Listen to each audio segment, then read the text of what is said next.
kalau total vegetarian, dia tidak makan semua yang dari hewani, dia tidak makan karena telur dan susu itu kan dari hewani.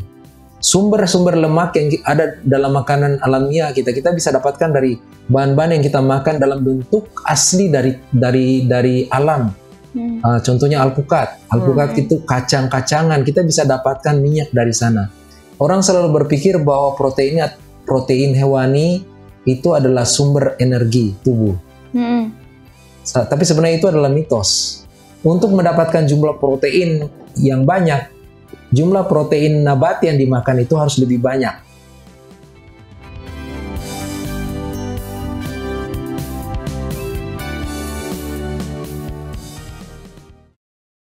Whole food plant-based, sebuah diet yang ditemukan oleh Dr. Neil Barnard dan diberi nama oleh Dr. Colin Campbell ini menuai banyak pujian di Amerika Serikat.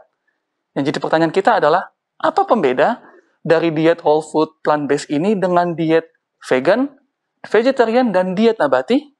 Apakah lebih sulit atau bisa bikin lebih sehat? Temukan jawabannya hanya di Total Health.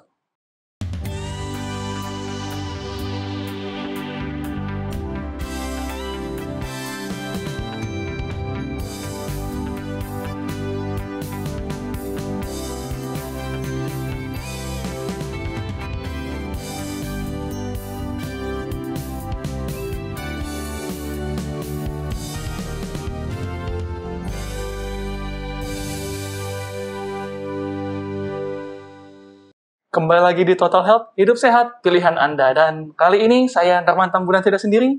Saya sudah bersama rekan saya, seorang wanita yang cantik di sini. Hai. Bisa dulu kan? Perkenalan dulu. Oke, nama aku Octavia Karentina, biasa dipanggil Ocha, gitu. Oke. Nah, kan ini ya, kita kan lagi dalam masa pandemi gitu kan. Terus biasanya ini perut juga kadang tidak bisa tolerir ya. Ini aku sudah seperti naik berat badan gara-gara WFH nih. Iya, betul. Kebanyakan di depan komputer, duduk ngetik, taunya naik nih. Udah makanan gak bener ya. Iya, betul. Udah tinggal aplikasi online gitu ya, langsung pesan, langsung makan. Banyak kan juga junk food kan, nyari cepet soalnya. Iya benar. Kira-kira bagus gak sih itu? Nah, seharusnya sih nggak bagus ya. Dan yang jadi pertanyaan sekarang, gimana caranya kita nurunin dengan baik gitu? Kadang ada orang yang cukup olahraga, akhirnya olahraga ternyata dehidrasi. Iya benar. Olahraga malah masuk rumah sakit. Karena pengen cepet kurus jadi kebanyakan olahraga. Betul. Atau malah nggak makan sama sekali. Iya, ada yang gitu ya? Ada loh. Yang cuma minum air putih aja gitu. Iya benar. Ada yang makanan tertentu aja gitu. Bagus gak sih sebenarnya kayak gitu? Betul. Ini diet ini kan sebenarnya mau kita bandingkan dengan si diet whole food plant-based ini kan, yang katanya ini jauh lebih baik gitu. Jadi kita udah bersama Dr. Leonard di sini. Halo dokter. Halo, salam dari Surabaya. Apa kabar Norman dan Ocha? Baik kita semua. Baik banget, dok. Ini kan pembahasan kita adalah soal diet. Ini saya juga perut agak gimana gitu. Jadi yang saya mau tanyakan dok, mumpung lagi bahas diet dan membahas soal diet whole food plant-based ini dok, aku mau tanya, bedanya si diet whole food plant-based ini dengan diet vegan, diet nabati, vegetarian itu apa sih dok? Kayaknya ini cukup asing di telinga kita gitu dok. Nah, ini pertanyaan yang sangat baik. Jadi untuk menjawab ini, saya tahu di luar sana banyak sekali webinar, banyak yang sudah baca-baca, banyak yang sudah Google, mungkin ada pengetahuan ya mengenai vegetarian, mengenai vegan, mengenai yang baru, nabati utuh alami, atau dalam bahasa Inggrisnya whole food plant based ya. Nah, untuk mengetahui dan menjawab itu, mari kita bermain game ya. Aku akan presentasi di sini contoh makanan dan coba diterka yang mana itu yang vegetarian. Kita mulai dulu dari vegetarian. Kemudian dari vegetarian baru kita bergerak ke vegan, baru kita pelajari mungkin sesudah itu baru kita dapat gambaran apa itu whole food plant based atau nabati utuh alami. Oke, jadi ini saya presentasikan di sini ada gambar ya. Ada gambar makanan pecel dengan tahu telur dan urap-urap. Nah, mungkin Bisa bantu Norman atau Ocha ini bisa bantu yang mana kira-kira yang vegetarian dari dua piring ini? Dua ini malah enak lagi dok ya. Ntar dulu. Kalau aku sih kayaknya vegetarian yang piring A sih dok kayaknya. Vegetarian yang piring A ya? Iya. Yang Nah, kalau Ocha? yang B sih. Oh kalau Ocha yang B ya? Oke, kita lihat ya, kita lihat. Oke, yang mana ini yang? Nah, kalau piring B itu total vegetarian. Kalau Iya. piring A itu namanya ovo vegetarian. Karena kenapa sama. ovo vegetarian? Ada telurnya. Ada kira-kira? telurnya ya? Ada telurnya, iya betul, Norman. Ada telur. Itu sebab vegetarian kan ada beberapa. Ada yang ovo vegetarian, ada lacto vegetarian, ada lacto ovo vegetarian. Ada yang total vegetarian. Oh. Oke. Nah, kalau lacto vegetarian itu tentunya bisa diterka apa itu lacto? Susu gitu ya dok ya? Susu. Jadi dia vegetarian tapi dia minum susu. Oh. Nah kalau lacto ovo vegetarian Susu artinya telur dia masih makan. Susu dan minum telur ya? susu, telur dan vegetarian.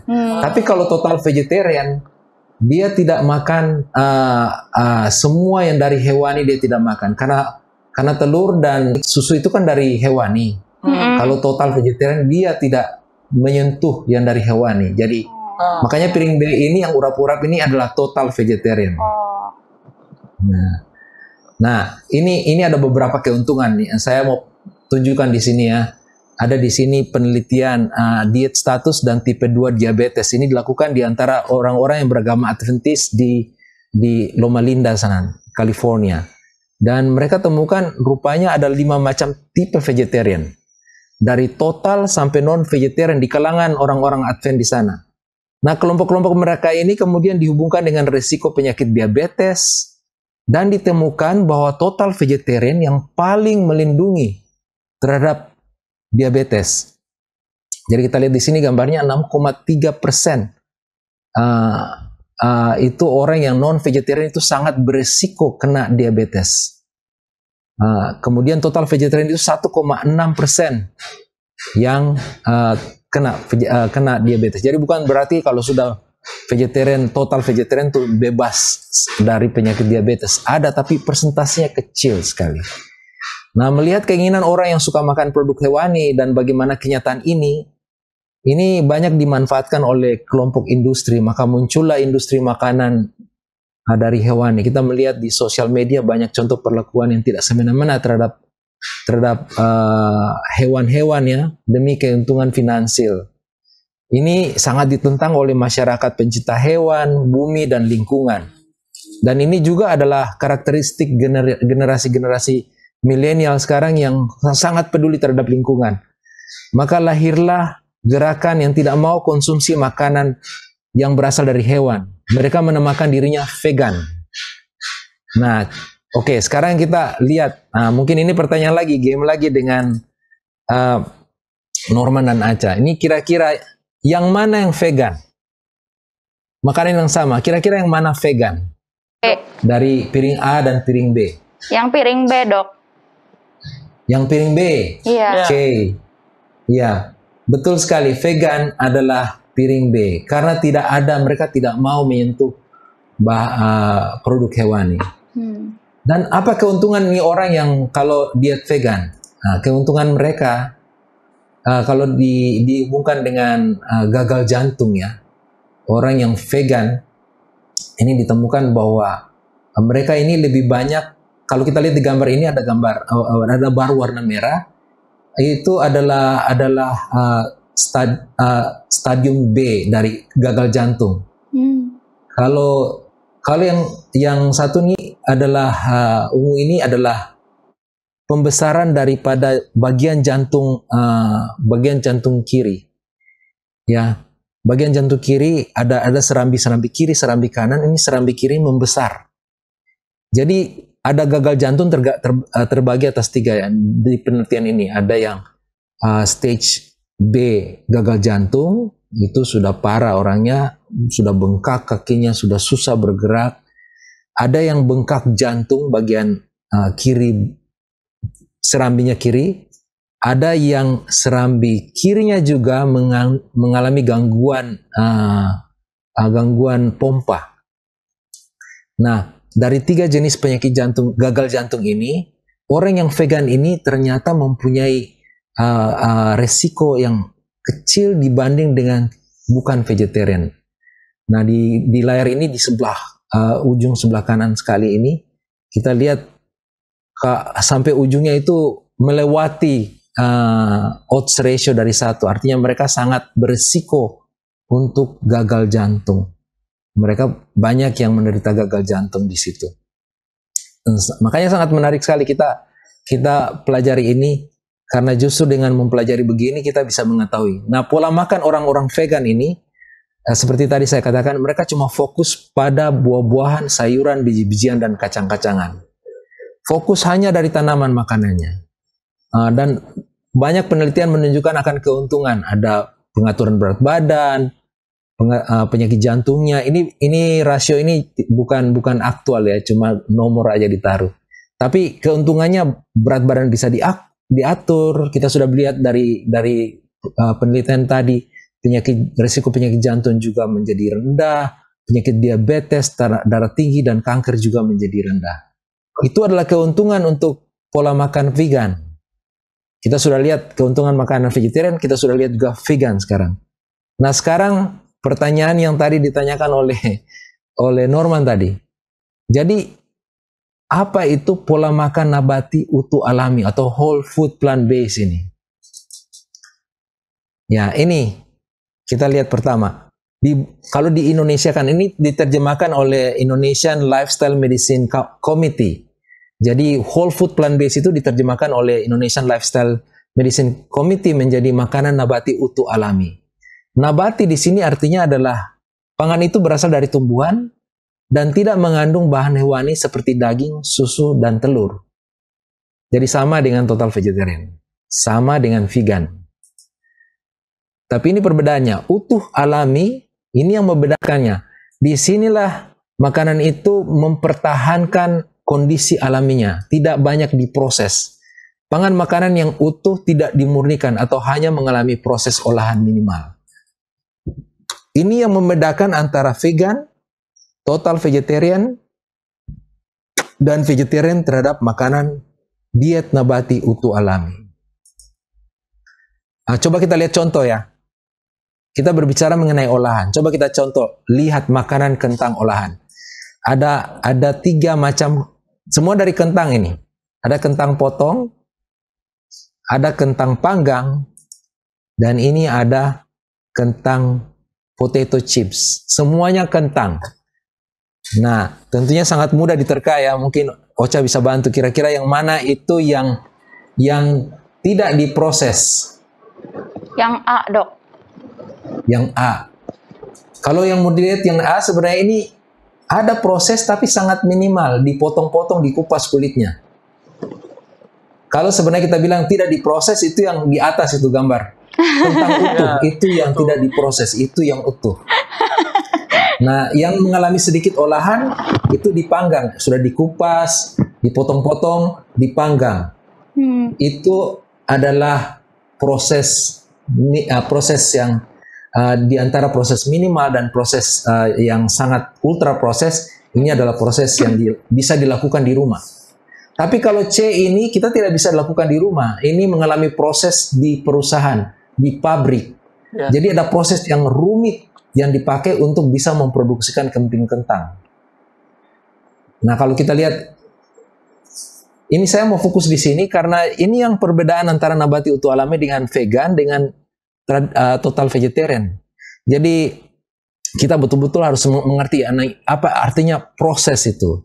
Ada ultra olahan, ada makanan olahan, ada yang terakhir adalah minimal olahan. Ya, kalau olahan minimal ini maksudnya opsi yang lebih bagus yang kita kategorikan lebih sehat di sini. Misalnya kupas, beku, giling, jus, ya. Itu semua adalah minimal olahan. Jadi sayuran yang dibekukan, buah-buahan yang dibekukan, dipanen dari pohon kemudian dibekukan untuk menjaga kesegaran, itu masih mengalami proses olahan. tapi olahannya minimal. Nah, kalau olahan di sini kita bisa tujukan kepada misalnya ya salad pasta, salad dressing. Kita campur-campur minyak dari minyak wijen, kita campur dengan chia seed, kita campur dengan makanya jadi salad dressing. Nah, kemudian kita juga bisa buat di rumah adalah roti ya, tepung kita campur dengan telur, dengan gula, garam, kita bake jadilah roti. Itu olahan juga tapi bisa dilakukan di rumah. Itu olahan yang sedang-sedang. Ya. Kalau kita ingin misalnya kecap, ada kecap yang diolah di pabrik, ultra olahan, kita tidak tahu apa yang dimasukkan di sana. Tapi ada kecap yang diolah di rumah, kita bisa buat sendiri. Nah, kalau kita mau memilih olahan, kita pilih olahan kalau makanan nabati utuh alam, kita pilih olahan yang kita tahu prosesnya dan kita bisa yakin, kita buat di rumah sendiri. Olahan itu kita bisa konsumsi. Nah, ini olahan yang bisa diakomodir. Tapi dia menghindari sama sekali makanan ultra olahan. Jadi frozen milk, soda, cookies. Nah, ini tahun baru banyak cookies yang dibagikan ya, orang-orang suka makan. Lebih-lebih mungkin Norman ini dari Manado suka nastar nih. Banyak yang cookies chip, crackers, makanan-makanan yang sudah dibuat di pabrik. Itu kita harus hindari. Kita harus jauhi karena mungkin ada pertanyaan ya. Jadi kalau nastar gimana? Kalau nastar kan ibu buat di bake di rumah. Tapi kita harus ingat kalau nastar yang dibuat di rumah itu campurannya apa? Dari bahan-bahan ultra olahan. Tepung itu udah ultra olahan. Jadi meskipun kita buat di rumah, tapi bahan-bahan yang kita pakai itu adalah ultra olahan yang dihindari oleh nabati utuh alami.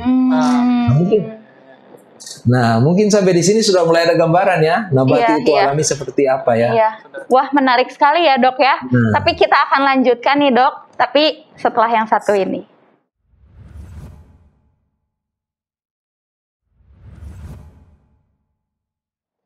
Kembali lagi di Total Health, hidup sehat pilihan Anda.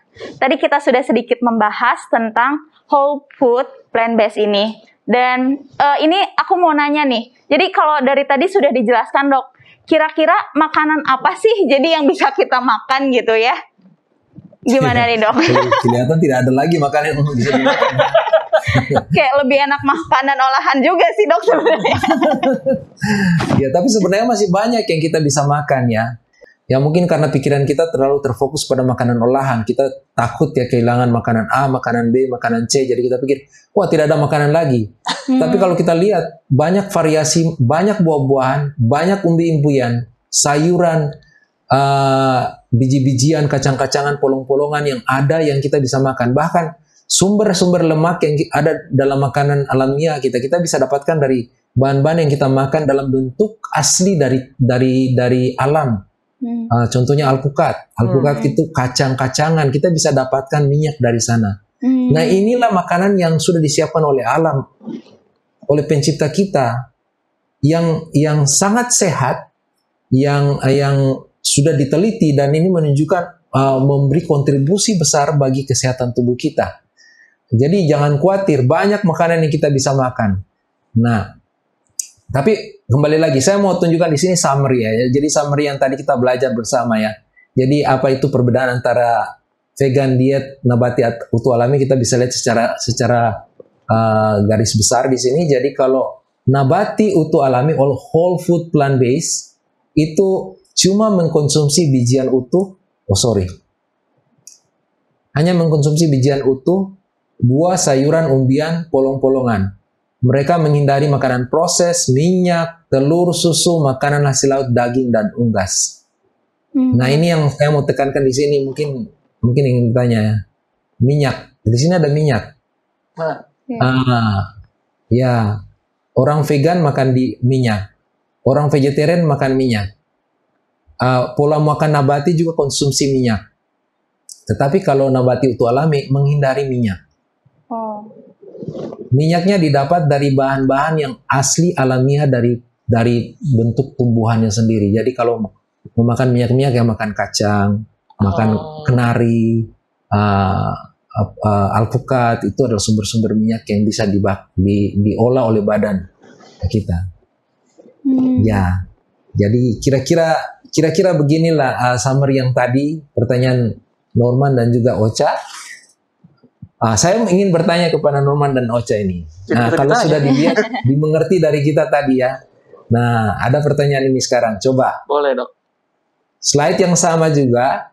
Ada piring A, piring B. Oke. Sekarang yang mana makanan nabati utuh alami dari dua piring ini? Nggak ada. Betul sekali. Nggak ada. Tidak Ada olahan semua. Tidak ada makanan yang kita bisa bilang nabati utuh alami. Nah, oke. Jadi kira-kira sampai di sini sangat dimengerti apa tidak nih? Apa itu nabati utuh alami? Ya, sampai sini sudah mulai terbuka loh, Dok, pikirannya. Oh, ternyata perbedaannya cukup signifikan gitu, Dok, antara yang vegan, vegetarian, dan yang nabati utuh alami gitu. Karena kan beberapa mungkin ada restoran cepat saji yang bilang, iya ini kok pakai plant based, ternyata bukan itu yang dimaksud dengan whole food plant based-nya, berbeda ternyata gitu, Dok ya. Tapi Dok, iya sangat terkait berbeda dengan kehidupan gitu ya, kayak yang sibuk banget gitu ya. Kalau sekarang ada yang bekerja, ada yang sekolah, gimana sih caranya untuk tetap memaksimalkan gitu ya diet ini dengan kesibukan kita gitu? Apakah makanannya perlu dibekukan atau gimana cara yang terbaik untuk tetap menjalankan pola diet seperti ini? Sebenarnya kembali lagi ya, kita punya pola pikir ya. Kebanyakan pola pikir kita sudah terpaku dengan kebiasaan kita mengolah makanan, digoreng, itu baru namanya persiapan makanan. Tapi sebenarnya kalau kita penganut nabati utuh alami, bisa berubah. Misalnya tadi pagi karena kesibukan, saya tidak bisa duduk di meja makan, saya bawa makanan. Tapi makanan yang saya bawa itu apa saja? Potongan buah aja, kemudian ubi yang di oven, ubi manis yang di oven, kemudian kacang-kacangan satu mangkuk kecil. Kacang-kacangan itu terbagi atas kacang kenari, almond, chia seed, kemudian bunga matahari, biji bunga matahari. Itu cuma setengah mangkuk kecil. Itu saja yang saya makan, sudah. Makanan saya sudah. Jadi apakah susah menyiapkan? Tidak. Kita pola pikir kita saja yang terpaku dengan itu, makanya waduh gimana ya. Tapi sebenarnya kalau dengan makanan yang saya makan tadi kan sudah mencukupi. Ada sumber karbohidratnya, ada proteinnya, ada makro komponennya ada di situ. Ada lemaknya dari biji-bijian saya dapati. Malah lengkap ini. Kalau nih Dok, untuk makanan yang sekarang kan banyak tuh penggunaan pestisida tuh di makanan-makanan. Kalau kita nggak proses gitu kayak lebih bahaya, Dok. Mungkin malah bisa menyebabkan jadi penyakit yang lain gitu. Kalau itu gimana tuh, Dok? Ya betul sekali Ocha. Itu adalah observasi yang sangat valid ya. Jadi kalau kita sudah tahu sekarang banyak sekali isu-isu mengenai pestisida, herbisida, insektisida yang disemprotkan kepada tumbuh-tumbuhan.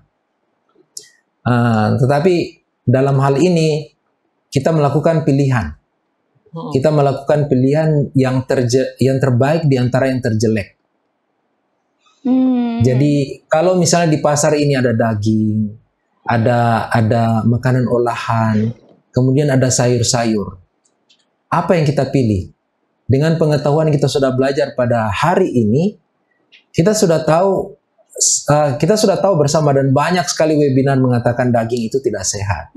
Maka sekarang kita tahu makanan olahan itu tidak sehat, tidak baik. Mungkin ini kita perlu bahas lebih lanjut ya, apa keuntungannya bukan makanan olahan. Tapi kemudian ada sayur dan kita tahu lihat sayur, oh ada pestisida, ada herbisida, ada insektisida di situ. Sekarang kita mau pilih yang mana? Ya kalau saya pilih yang terjelek. Terbaik di antara terjelek, ini semua jelek. Iya sudah betul. Ya. Tapi saya pilih sayur. Kemudian saya pilih sayur dan saya lakukan tindakan tindakan preventif. Tindakan preventifnya adalah cuci dengan benar, bersihkan dengan benar. Ada cairan garam kita bisa pakai untuk melarutkan insektisida, membunuh kuman-kuman, kita bersihkan di air mengalir, kita cuci dengan baik. Itu sudah menjadi pilihan terbaik. Iya, iya, iya. Iya kan? Iya, betul, Dok. Iya, benar.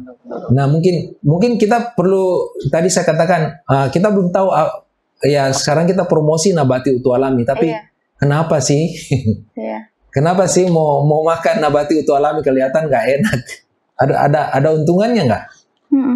Iya. Nah, Pasti itu. ada dong, Dok, ya. Nah, keuntungannya ya, oke. Keuntungannya banyak keuntungannya. Mungkin ini saya bisa, pertama adalah keuntungan yang pertama, kolesterol dan indeks massa tubuh. Tadi Ocha sebutkan berat badan ya. Iya. Tapi banyak juga kalau orang-orang di luar sana yang sangat concern dengan mereka punya kolesterol. Ini ada gambar di sini, ada pembuluh darah yang sudah mulai tertutup oleh kolesterol. Dan inilah sumber berbagai-bagai macam penyakit. Dari darah tinggi, dari stroke, risiko myocardial infarctions, penyakit jantung. Ini semua ada di situ. Tapi ada satu penelitian untuk mendukung ini, penelitian yang saya tunjukkan di sini namanya Broad Study. Ini penelitian yang sangat bagus karena dilakukan di New Zealand. Dan mereka lakukan cuma memberikan makanan nabati utuh alami selama 6 sampai 12 bulan. Tidak ada katanya berolahraga, tidak ada pengaturan yang lain, cuma ganti makan. Ganti makan saja. Dan makanan yang dipilih adalah nabati utuh alami yang kita sudah tahu ya, belajar bersama. Dalam 6 sampai 12 bulan ini yang hasilnya. Penurunan berat badan, kolesterol darah dan risiko lain secara berarti. Jadi kita lihat di sini ada tulisan mungkin tidak bisa dibaca ya. Ada risiko diabetes, ada risiko darah tinggi. Ini semua adalah kelompok yang orang-orang yang diteliti.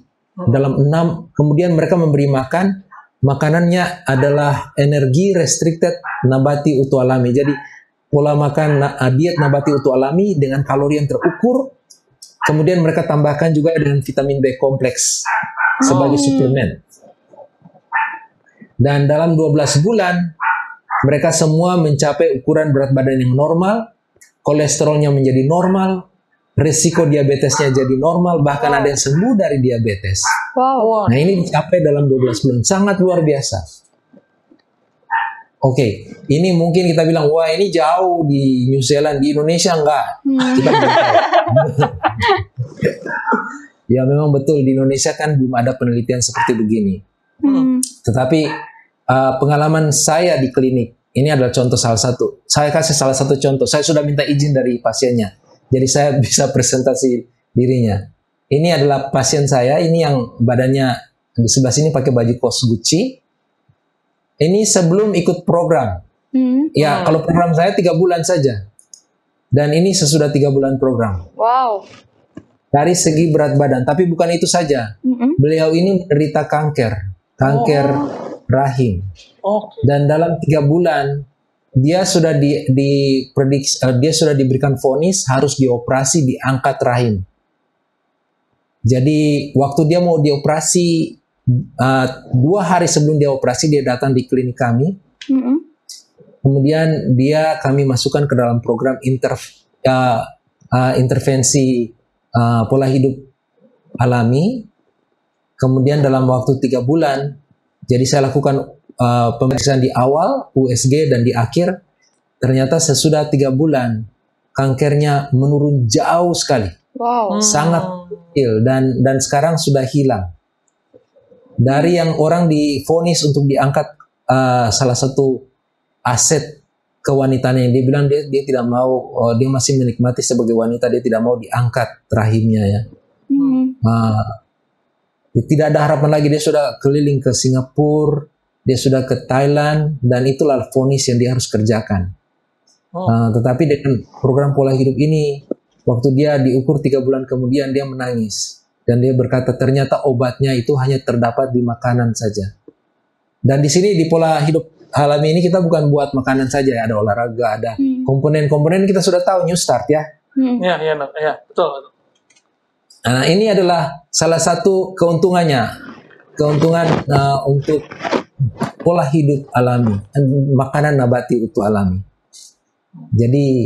Jadi luar biasa ya. Kita sudah bisa mendapatkan pengalaman yang kita bisa mereplikasi pengalaman yang mereka sudah presentasikan di penelitian-penelitian yang sudah ada di luar negeri. Dok, aku sebenarnya ada pertanyaan, tapi nanti mungkin boleh dijawab setelah ada yang mau lewat. Jadi pertanyaannya adalah, kalau misalnya kita ikut diet ini, yang whole food plant-based diet ini, ada nggak sih pengaruh terbesar ketika kita olahraga? Soalnya kan kadang kalau melihat, cuman makan begini doang, olahraga lemas, susah mau apa-ngapain. Takutnya kan banyak orang yang berpikir seperti itu. Cuman bisa dijawab nanti, kita akan kembali lagi setelah yang satu ini.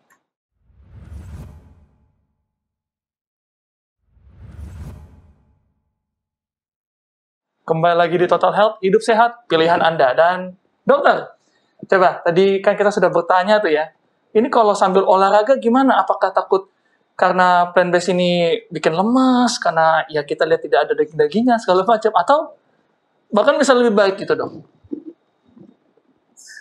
Wah, pertanyaan yang bagus sekali Norman. Jadi, ya banyak pasien yang waktu lihat makanannya seperti yang ditawarkan whole food plant-based itu kaget.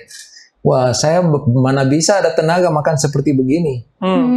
Kenapa? Ini karena mindset ya. Jadi kita kembali ke mindset. Orang selalu berpikir bahwa protein hewani itu adalah sumber energi tubuh. Tapi sebenarnya itu adalah mitos. Itu adalah mitos, itu bukan fakta. Jadi sebenarnya yang membuat tubuh kita kuat dalam bergerak itu adalah kalori yang dibakar dari makanan yang kita makan. Dan yang paling tersedia kalori untuk tubuh kita adalah karbohidrat. Bukan protein. Protein justru dipakai untuk membangun otot-otot kita. Nah, ada penelitian, maaf saya tidak bisa presentasi penelitian di sini, tapi banyak penelitian di luar sana yang membandingkan orang yang diet nabati dengan orang yang makan segalanya.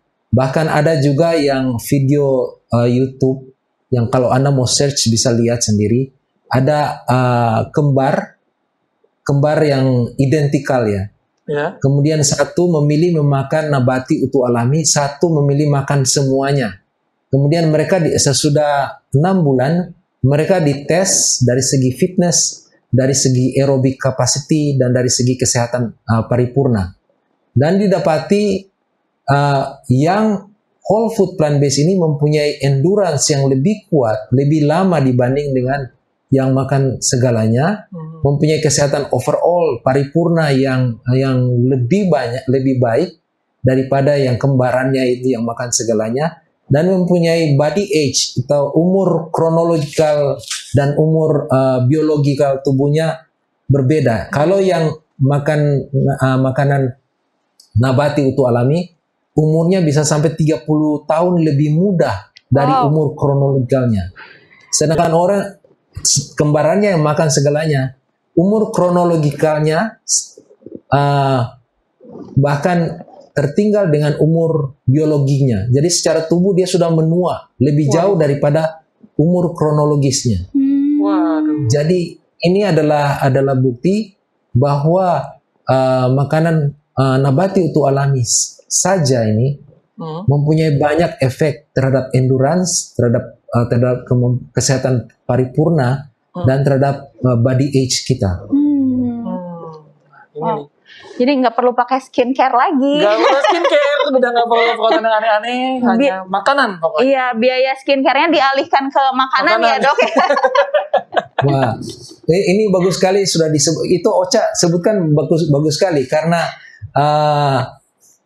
kami dari para jadi yang sudah ikut program kami kan sudah beberapa batch gitu, dan tiap batch kami collect mereka punya testimoni. Nah, ada testimoni mereka yang sangat luar biasa yang saya summary di sini. Sebentar ya, mana ini?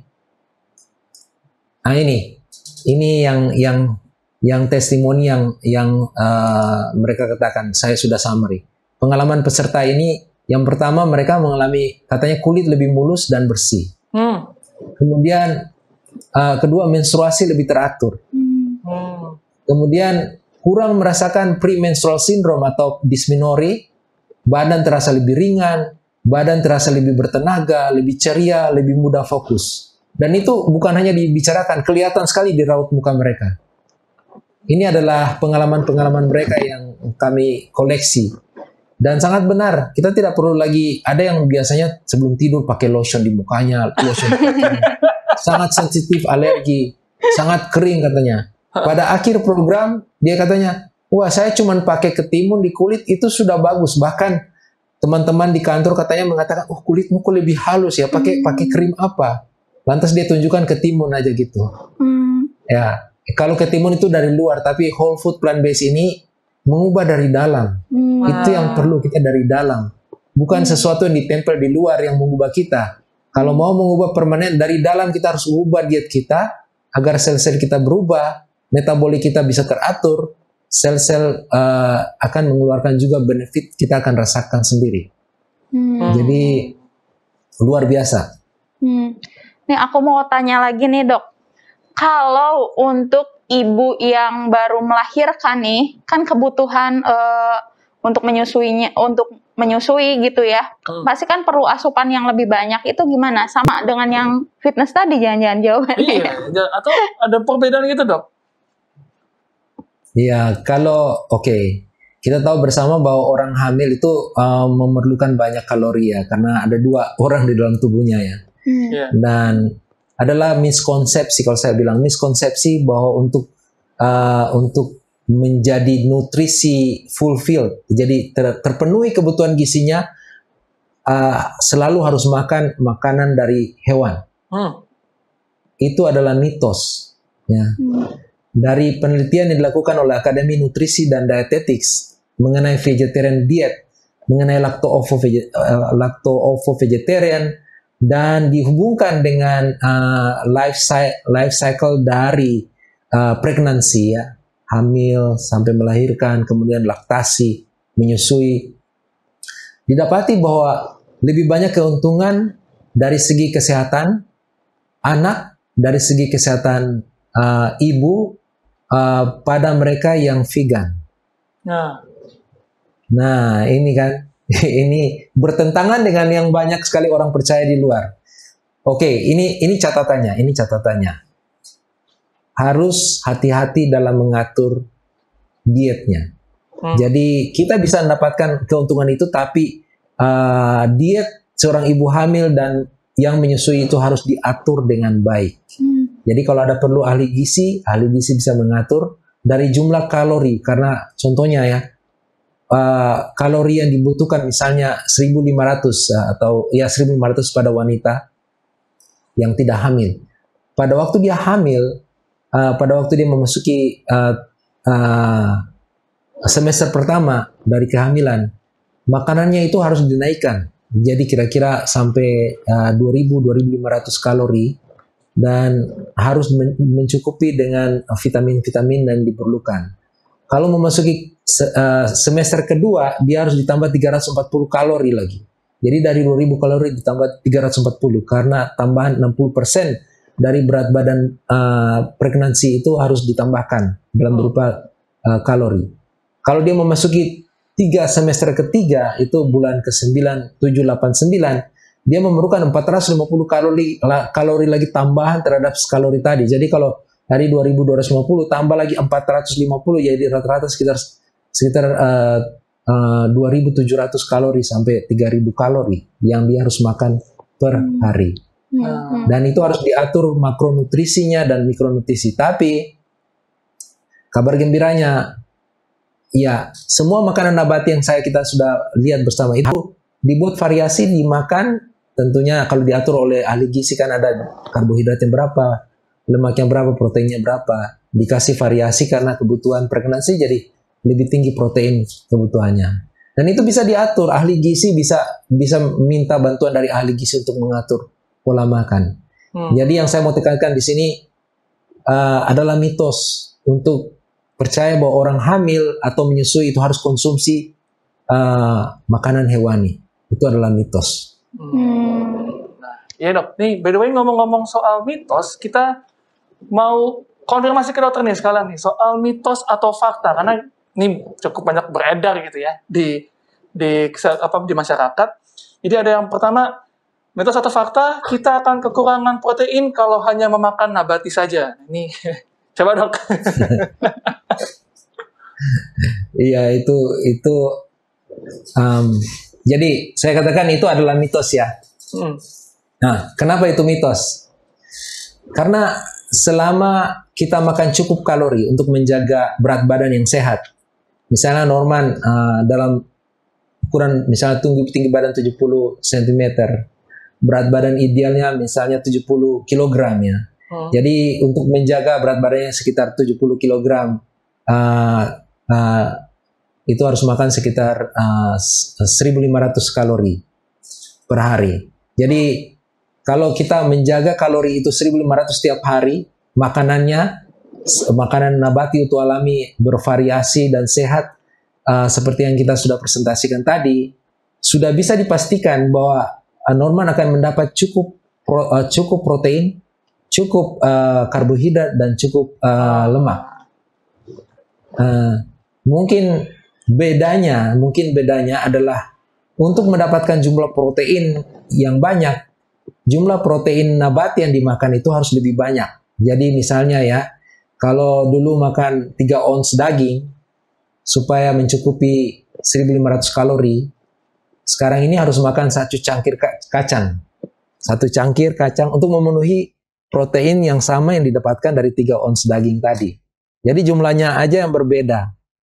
Asal kita bisa menjaga kalorinya sama, kita makan bervariasi, kecukupan itu pasti ada. Kita tidak akan kekurangan protein. Nah, jadi itu mitos ya? Itu mitos. Iya. Nah, aku mau nanya yang kedua nih, mitos atau fakta nih dok. Kalau konsumsi makanan nabati akan membuat kekurangan zat besi dan vitamin B12. Mitos atau fakta tuh dok? Wah ini sangat banyak sekali dipertanyakan di luar ya. Jadi oke, kalau saya bagi dua, ini ada zat besi 1 dan 1 vitamin B12. Nah kalau zat besi, saya bilang kalau kekurangan zat besi itu adalah mitos. Jadi banyak bahan-bahan nabati seperti lentil ya, buncis, sayuran berdaun gelap, biji chia, rangi, biji buah-buahan kering mengandung zat besi yang bervariasi. Oh ya, saya tambah juga di situ sayuran berwarna gelap banyak sekali mengandung zat besi yang bervariasi. Memang benar bahwa zat besi kalau dikonsumsi dari hewani lebih mudah diserap oleh tubuh dibanding zat besi berasal dari produk nabati. Namun penelitian menunjukkan bahwa makan bahan makanan yang mengandung vitamin C, kalau makanan vitamin C kan kita tahu banyak yang berwarna-warna cerah, atau makanan lain yang mengandung him. Komponen him adalah komponen dari zat besi ya, yang diserap badan. Contohnya makanan yang mengandung him ini adalah avocado, bayam, mushroom, potato, kentang yang direbus, biji-bijian, kacang kedelai, tahu, lentils. Itu vitamin C kalau dimakan dengan makanan yang mengandung him ini, kemudian kita makan bersama, itu akan meningkatkan penyerapan zat besi. Yang zat besi sedikit kontennya di bahan nabati ini, tapi akan diserap secara maksimum di dalam usus kita. Jadi ketersediaan zat besi kita bisa terpenuhi. Misalnya kalau kita makan semangkuk kacang dengan paprika merah ya, yang dicincang misalnya, dicampur dengan kacang, atau kita makan tahu dengan brokoli. itu akan meningkatkan penyerapan zat besi dan itu akan terpenuhi di dalam tubuh kita. Nah, kalau vitamin B12, B12 ini antara mitos dan fakta.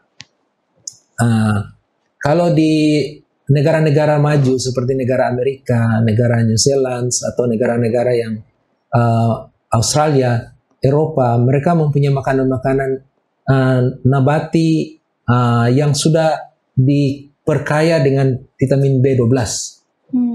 Jadi ada susu kedelai yang sudah diperkaya dengan vitamin B12. Nah, makanan ini dianjurkan untuk orang-orang yang strict vegetarian di Amerika. Tapi kalau kita di Indonesia ini mungkin kita belum ada ya seperti makanan begitu yang diperkuat. Nah, kita bisa dapati juga dari jamur, kita bisa dapati juga dari makanan-makanan yang diperkaya kalau kita bisa dapati. Tapi kalau tidak ada ya kita dianjurkan minum suplemen vitamin B12. Oke, berarti untuk zat besi itu mitos. Kalau untuk vitamin B12 itu mitos dan fakta. Coba kita pindah ke luar negeri. Butuh pindah dulu ya, ke seberang dulu baru bisa membuktikan. Oke dok, boleh diberikan dari dokter, kesimpulan dari dokter untuk menutup rangkaian Total Health kita pada saat ini dok? Oke, saya sangat senang sekali ya karena saya karena saya bisa belajar tentang makanan whole food plant based atau makanan nabati utuh alami. Yang bagi saya ini adalah sangat logis karena kita hidup harusnya lebih dekat ke alam. Ya. Alam ini sudah diciptakan oleh pencipta kita untuk menyediakan apa yang kita butuhkan, dari udara sampai makanan sampai sinar matahari, kita bisa semua lihat tersedia di alam. Tetapi kadang-kadang karena kemajuan teknologi, modernisasi, kadang-kadang mata kita dialihkan dari hal-hal yang sudah diciptakan oleh pencipta kita untuk mendukung kesehatan kita secara prima kepada hal-hal yang diciptakan oleh teknologi manusia yang diklaim bisa memenuhi kebutuhan dan kesehatan manusia. Tapi sesudah bertahun-tahun ini itu dilakukan, ternyata kita kalah dengan penyakit. Penyakit bahkan bertambah lebih banyak. Bahkan ada penyakit yang kita tidak bisa sembuhkan sama sekali. Sudah waktunya sekarang kita kembali melihat ke alam. Memandang ke alam dalam bentuk aslinya yang sudah diciptakan oleh pencipta kita, yang bisa memulihkan kondisi kesehatan kita. Dan ini bukan cerita mitos. Ini sudah ada penelitian yang didukung oleh saintifik yang mengatakan bahwa whole food plant based atau makanan nabati utuh alami ini bisa mencegah, bahkan bisa menyembuhkan penyakit-penyakit yang sudah tidak bisa disembuhkan sekarang ini. Contoh, diabetes, darah tinggi, kanker. Tentunya jangan salah diartikan di sini. Makanan whole food plant based itu sendiri tidak bisa menyembuhkan. Tentunya digabung dengan pola hidup yang lain. Tetapi ini adalah salah satu komponen yang sangat besar proporsinya untuk menumbuhkan kesehatan prima kita. Jadi dengan makan makanan seperti begini, metabolisme kita menjadi lebih normal, lebih alamiah, lebih sehat.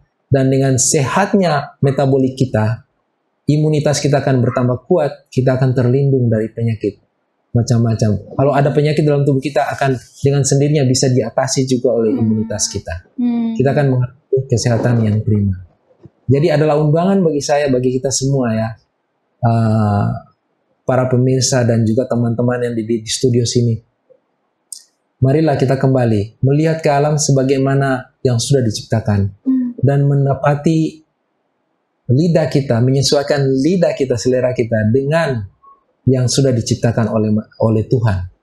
Kita sudah waktunya kita mengalihkan pandangan kita dari yang sudah diciptakan oleh manusia yang sangat menggoda lidah, tetapi lama-kelamaan lidah kita juga bisa menyesuaikan dan kita akan merasakan nikmatnya konsumsi makanan yang disiapkan oleh alam kepada kita.